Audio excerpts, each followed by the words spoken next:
C.S. Lewis, in That Hideous Strength and elsewhere, but I failed to find the actual quote, so I'll summarize. He talks about how the big mistake is whenever the king starts to believe that the kingdom exists for his sake.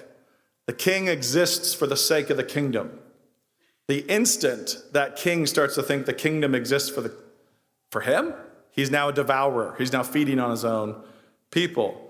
The king exists for the benefit of the kingdom, not the other way around. The church exists for the benefit of the sheep and the service of our Lord. The sheep do not exist for the sake of the church, ever. The school exists for the sake of the students, not the students for the school. The father for his wife and children, not the other way around. The wife for her husband and children. We all have to be viewing our roles rightly. The sun must be kept at the center of every solar system. This was, incidentally, the sin of Adam. This has been the sin of countless school and elder boards. Well, we don't want to be divided, so let's all die together. We don't want to tear up the family. I mean, look what Eve just did. Got a very low opinion of divorce, and so I need to go with her. I need to follow her into this destruction, which is incorrect, by the way.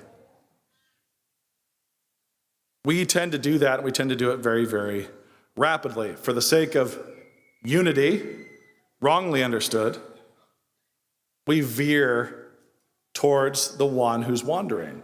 We follow that person so that we don't separate, so the union, the institution can be preserved. That person's the scaredy cat. You don't understand. That pastor is a germaphobe. Shut the church down. Who gives a rip whether that pastor is a germaphobe? We have to stay on mission regardless of what the institution is doing. Lewis says in Mere Christianity that human history is the long, terrible story of man trying to find something other than God which will make him happy.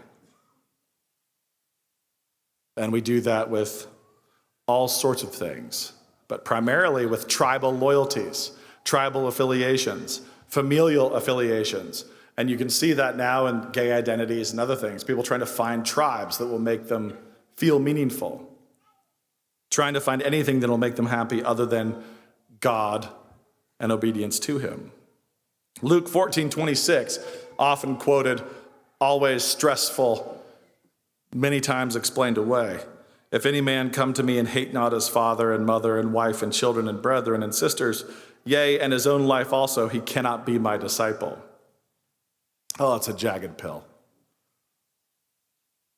If any comes to me and hates not the Alabama football team, or the state of Texas, or Moscow, Idaho, or Apple, or California, or his denomination, or the US of A, or baseball, or the family farm, or his Christian school, or the US Marines, hoorah. Or anything else that cultivates and exploits human loyalty, then he cannot be my disciple. Your loyalty has to be one place, and one place only.